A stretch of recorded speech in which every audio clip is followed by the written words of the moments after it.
श्री गणेशाय नमः। श्री जानकी वल्लभो विजयते। श्री रामचरितमानस सप्तम सोपान उत्तरकांड। मोर के कंठ की आभा के समान हरिताभ नील वर्ण देवताओं में श्रेष्ठ ब्राह्मण भृगु जी के चरण कमलों के चिन्ह से सुशोभित शोभा के पूर्ण पिताम्बरधारी कमल नेत्र सदा परम प्रसन्न हाथों में बाण और धनुष धारण किए हुए वानर समूह के युक्त भाई लक्ष्मण जी से सेवित स्तुति किए जाने योग्य श्री जानकी जी के पति श्री रघुकुल श्रेष्ठ पुष्पक विमान पर सवार श्री रामचंद्र जी को मैं निरंतर नमस्कार करता हूँ। कौशलपुरी के स्वामी श्री रामचंद्र जी की सुंदर और कोमल दोनों चरण कमल ब्रह्मा जी और शिव जी के द्वारा वंदित है। श्री जानकी जी के चरण कमलों से दुलराए हुए हैं और चिंतन करने वाले के मनरूपी भंवर के नित्य संगी है। यथार्थ चिंतन करने वालों का परम मनरूपी भ्रमर सदा उन चरण कमलों में बसा रहता है। कुंद के फूल चंद्रमा और शंख के समान सुंदर गौरव वर्ण जगत जननी श्री पार्वती जी के पति वांछित फल के देने वाले, दुखियों पर सदा दया करने वाले, सुंदर कमल के समान नेत्र वाले, कामदेव से छुड़ाने वाले कल्याणकारी श्री शंकर जी को मैं नमस्कार करता हूँ। श्री राम जी के लौटने की अवधि का एक ही दिन बाकी रह गया, अतः एवं नगर के लोग बहुत आतुराधित हो रहे। राम के वियोग में दुबले हुए स्त्री पुरुष जहाँ तहाँ सोच विचार कर रहे हैं कि क्या बात है, श्री राम जी क्यों नहीं आए। इतने में ही सब सुंदर सुकन होने लगे और सबके मन प्रसन्न हो गए। नगर भी चारों ओर से रमणीय हो गया, मानो ये सबके सब चिन्ह प्रभु के शुभ आगमन को जना रहे हों। कौशल्या आदि सब माताओं के मन में ऐसा आनंद हो रहा है जैसे अभी कोई कहना ही चाहता है कि सीताजी और लक्ष्मण जी सहित प्रभु श्री रामचंद्र जी आ गए। भरत जी की दाहिनी आंख और बाहिनी भुजा बार बार फड़क रही है। ऐसे शुभ सुकन जानकर उनके मन में अत्यंत हर्ष हुआ और वे विचार करने लगे, प्राणों के आधार रूपी अविधा का एक ही दिन शेष रह गया। ये सोचते ही भरत जी के मन में अपार दुख हुआ। क्या कारण हुआ कि नाथ नहीं आए। प्रभु ने कुटिल जानकर मुझे कहीं भुला तो नहीं दिया। आहा, लक्ष्मण बड़े धन्य एवं बड़े भागी है जो श्री रामचंद्र जी के चरणारविंद के प्रेमी है। यथार्थ उनसे अलग हुए मुझे तो प्रभु ने कपटी और कुटिल पहचान लिया। इससे नाथ ने मुझे साथ ही नहीं लिया। बात भी ठीक है, क्यों यदि प्रभु मेरी करनी पर ध्यान दे तो मैं 100 करोड़ असंख्य कल्पों तक भी मेरा निरंतर छुटकारा नहीं हो सकता। परंतु आशा इतनी ही है कि प्रभु सेवक का अवगुण कभी नहीं मानते। वे दीन बंधु है और अत्यंत ही कोमल स्वभाव के हैं। अतः मेरे हृदय में ऐसा पक्का भरोसा है कि श्री राम जी अवश्य मिलेंगे, क्योंकि मुझे असुकुन बड़े ही सुख हो रहे हैं। किंतु अवधि बीत जाने पर यदि मेरे प्राण रह गए तो जगत में मेरे समान नीच कौन होगा। श्री राम जी के वीर समुद्र में भरत जी का मन डूब रहा था। उसी समय पवन पुत्र हनुमान जी ब्राह्मण का रूप धरकर इस प्रकार आ गए मानो उन्हें डूबने से बचाने के लिए नाव आ गई हो। हनुमान जी ने दुर्बल शरीर भरत जी को जटाओं का मुकुट बनाए राम राम रघुपति जपते और कमल के समान नेत्रों से प्रेमाश्रु का जल बहाते कुश के आसन पर बैठा देखा। उन्हें देखते ही हनुमान जी अत्यंत हर्षित हुए। उनका शरीर पुलकित हो गया, नेत्रों से प्रेमाश्रु का जल बरसने लगा और मन में बहुत प्रकार से सुख मानकर वे कानों के लिए अमृत के समान वाणी बोले, जिनके विरह में आज दिन रात सोच करते घुटते रहते हैं और जिनके गुण समूह की पंक्तियों का आप निरंतर रटते रहते हैं, वे ही रघुकुल के तिलक सज्जनों को सुख देने वाले और देवताओं तथा मुनियों के रक्षक श्री राम जी सकुशल आ गए। शत्रु को रण में जीतकर सीताजी और लक्ष्मण जी सहित प्रभु आगे आ रहे हैं। जिन देवता उनका ये सुंदर यश गा रहे हैं, ये वचन सुनते ही भरत जी को सारे दुख भूल गए। जैसे प्यासा आदमी अमृत पाकर प्यास से दुख को भूल गया। भरत जी ने पूछा, एता तुम कौन हो और कहाँ से आए हो, तो जो तुमने मुझको ये परम प्रिय अत्यंत आनंद देने वाले वचन सुनाए। हनुमान जी ने कहा, कृपा निदान सुनिए, मैं पवन का पुत्र और जाति का वानर हूँ, मेरा नाम हनुमान है। मैं दिनों के बंधु श्री राम जी राम रघुनाथ जी का दास हूँ। ये सुनते ही भरत जी उठकर आदरपूर्वक हनुमान जी से गले लगकर मिले।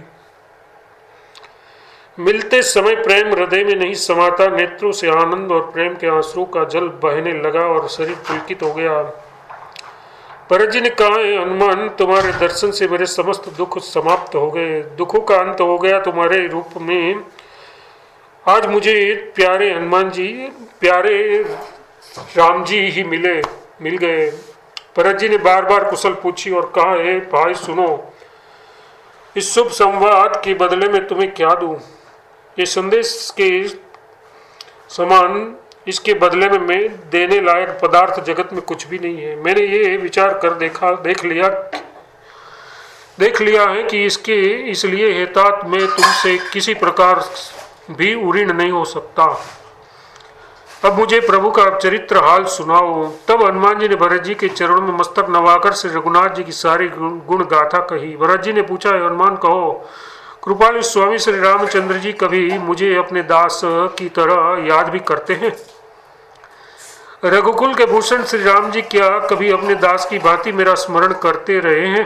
भरत जी के अत्यंत नम्र वचन सुनकर हनुमान जी पुलकित शरीर होकर उनके चरणों पर गिर पड़े और मन से विचार करने लगे कि जो चराचर के स्वामी है, वे श्री रघुवीर अपने श्री मुख से जिनके गुण समूह का वर्णन करते हैं, वे भरत जी ऐसे विनम्र, परम पवित्र और सद्गुणों के समुद्र क्यों न हो? हनुमान जी ने कहा, नाथ, आप श्री राम जी को प्राणों के समान प्रिय है।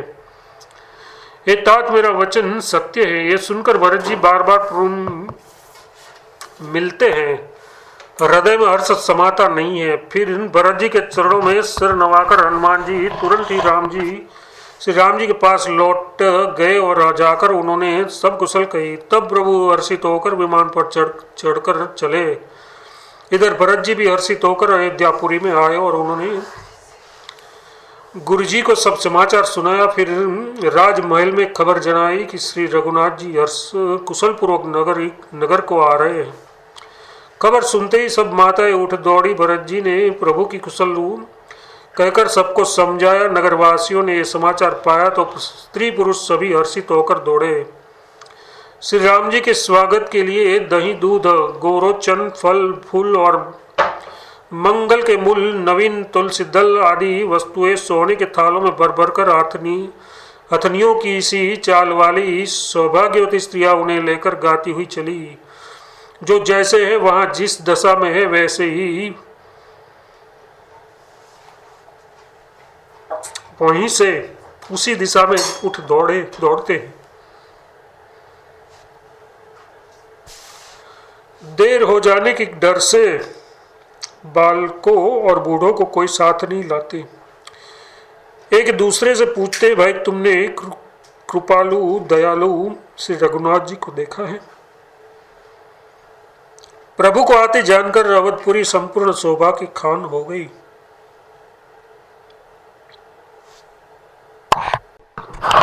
प्रभु को आते जानकर अवधपुरी संपूर्ण स्वभाव की खान हो गई। तीनों प्रकार की सुंदर वायु बहने लगी। सरयू जी अति निर्मल जय वाली हो गई, अर्थात यमुना जी का जल अत्यंत निर्मल हो गया। गुरु वशिष्ठ जी कुटुंबी छोटे भाई शत्रुघ्न तथा ब्राह्मणों के समूह के साथ हर्षित होकर भरत जी अत्यंत प्रेम पूर्वक मन से कृपादान श्री राम जी के सामने अर्थात उनकी अगवानी के लिए चले। बहुत सी स्त्रियां अट्टारियों पर चढ़ी आकाश में विमान देख रही है और उसे देखकर हर्षित होकर मीठे स्वर से सुंदर सुमंगल गीत गा रही है। श्री रघुनाथ जी चरण में पूर्णिमा के चंद्रमा है तथा अवधपुरी समुद्र है, जो इस पूर्ण चंद्र को देखकर हर्षित हो रहे हैं और शोर करता हुआ बढ़ रहा है। इधर उधर दौड़ती हुई स्त्रियां उनकी तरंगों के समान लगती है।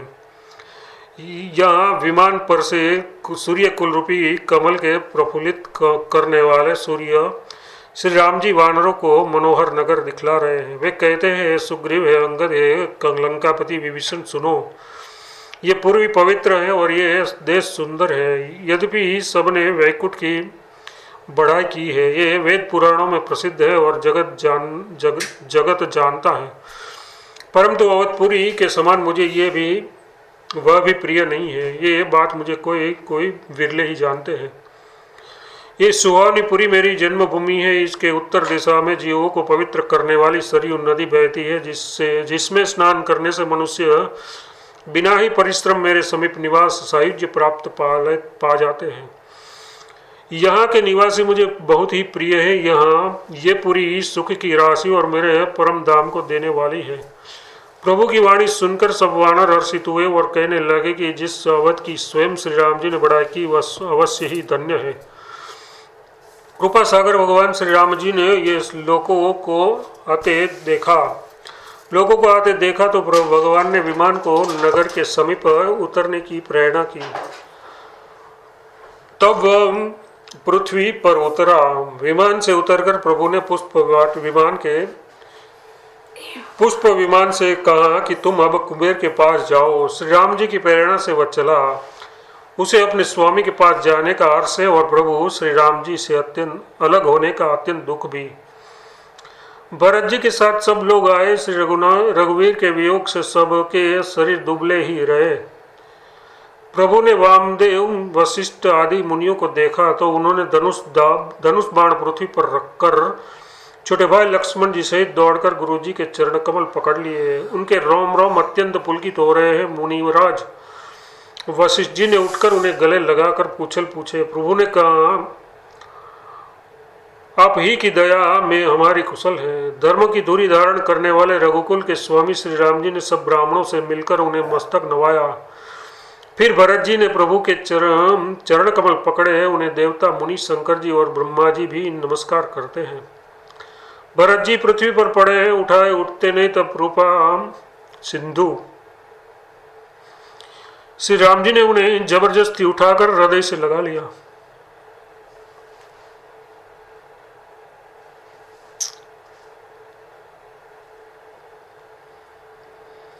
उनके सांवले शरीर पर रोए खड़े हो गए। नविल कमल के समान नेत्रों में प्रेमाश्रुओं के जल बहा आ गया। कमल के समान नेत्रों से जल बह रहा है। सुंदर शरीर में पुलकावली अत्यंत शोभा दे रही है।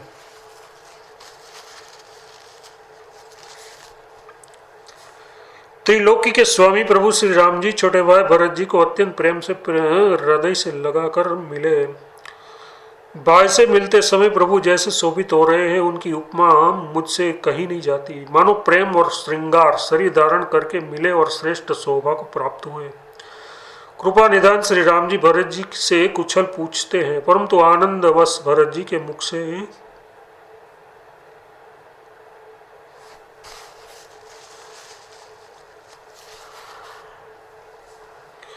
वचन शीघ्र नहीं निकलते। शिव जी ने कहा, हे पार्वती सुनो, वह सुख जो उस समय भरत जी को मिल रहा था वचन और मन से परे है। उसे वही जानता है जो उसे पाता है। भरत जी ने कहा, हे कौशलनाथ, आपने दुखी जानकर दास को दर्शन दिए, इससे अब कुशल है। विरह समुद्र में डूबते हुए मुझको कृपा निधान ने हाथ पकड़कर बचा लिया। फिर प्रभु तो हर्षित होकर शत्रुघ्न जी को हृदय से लगाकर उनसे मिले। तब लक्ष्मण जी और भरत जी दोनों भाई परम प्रेम से मिले। फिर लक्ष्मण जी शत्रुघ्न जी से गले लगकर मिले और इस प्रकार विरह से उत्पन्न हुए दुस्सह दुख का नाश किया। फिर भाई शत्रुघ्न सहित भरत जी ने सीता जी के चरणों में सिर नवाया और परम सुख प्राप्त किया। प्रभु को देखकर अयोध्या वासी सब हर्षित हुए। वियोग से उत्पन्न हुए सब दुख नष्ट हो गए। सब लोग को प्रेम विरह और मिलने के लिए अत्यंत आतुर देखकर खर के शत्रु कृपालु श्री राम जी ने एक चमत्कार किया। उसी समय कृपालु श्री राम जी असंख्य रूपों में प्रकट हो गए और सबने एक ही साथ यथा योग्य मिले। श्री राम जी ने कृपा की दृष्टि से देखकर सब नर नारियों को शोक से रहित कर दिया। भगवान क्षण मात्र में सबसे मिल लिए। हे उमा, यह रहस्य किसी ने नहीं जाना। इस प्रकार शील और गुणों के दाम श्री राम जी सबको सुखी करके आगे बढ़े। कौशल्या आदि माताएं ऐसे दौड़ी मानो नई ब्याई हुई गाय अपने बछड़े को देखने दौड़ी दौड़ी हो।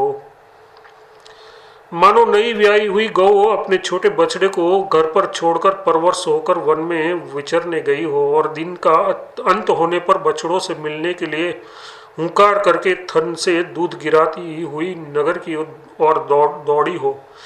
प्रभु ने अत्यंत प्रेम से सब माताओं से मिलकर उनसे बहुत प्रकार से कोमल वचन कहे। वियोग से उत्पन्न भयानक विपत्ति दूर हो गई और सबने भगवान से मिलकर और उनके वचन सुनकर अगणित सुख और हर्ष प्राप्त किए। सुमित्रा जी अपने पुत्र लक्ष्मण जी की श्री राम जी के चरणों में प्रीति जानकर उनसे मिली। श्री राम जी से मिलते समय कैकेयी जी हृदय में बहुत सकुचाई। लक्ष्मण जी भी सब माताओं से मिलकर और आशीर्वाद पाकर हर्षित हुए। वे कैकेयी जी से बार बार मिले परंतु उनके मन का रोष नहीं जाता।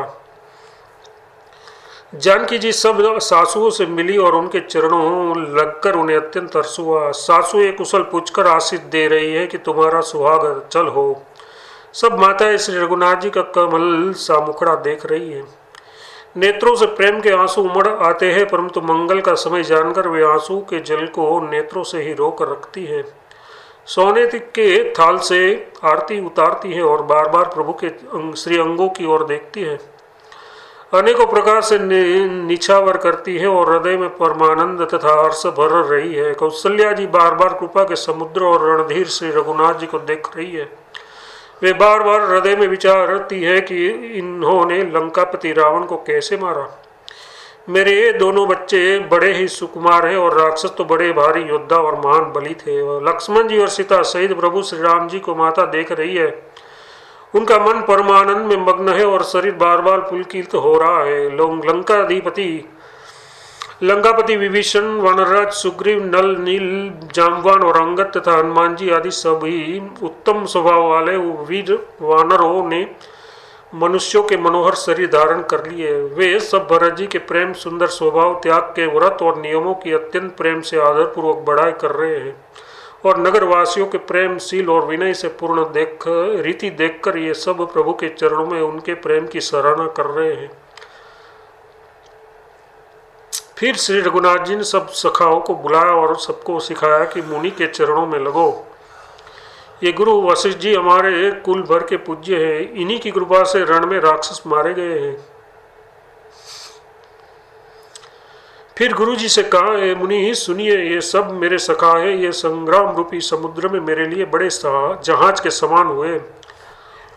मेरे हित के लिए उन्होंने अपने जन्म तक हार दिए, अपने प्राणों तक को होम दिया। ये मुझे भरत से भी अधिक प्रिय है।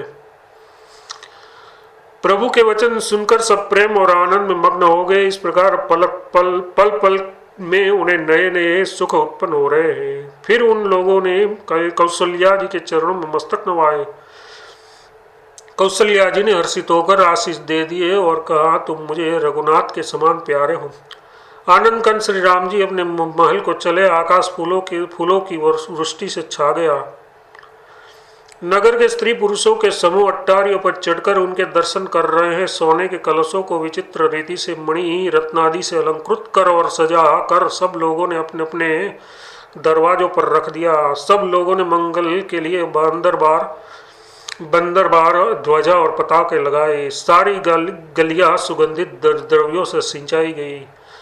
गज मुक्ताओं से रचकर बहुत सी चौके पुराई गई। अनेकों प्रकार के सुंदर मंगल साज सजाए और हर्षपूर्वक नगर में बहुत से डंके बजने लगे। स्त्रियां जहां तहां निछावर कर रही हैं, हृदय में हर्षित होकर आशीर्वाद दे रही है।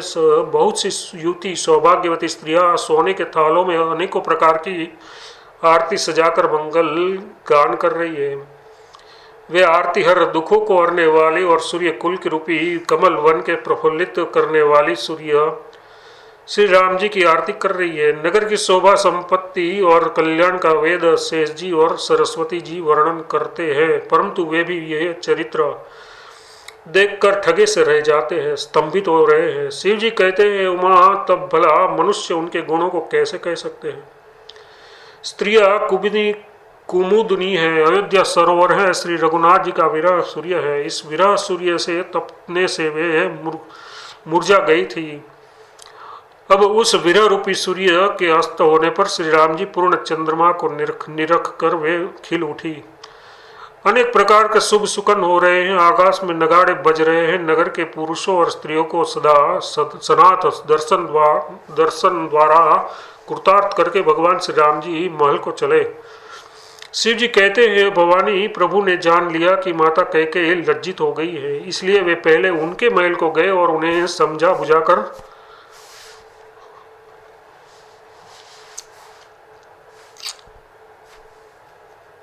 बहुत सुख दिया।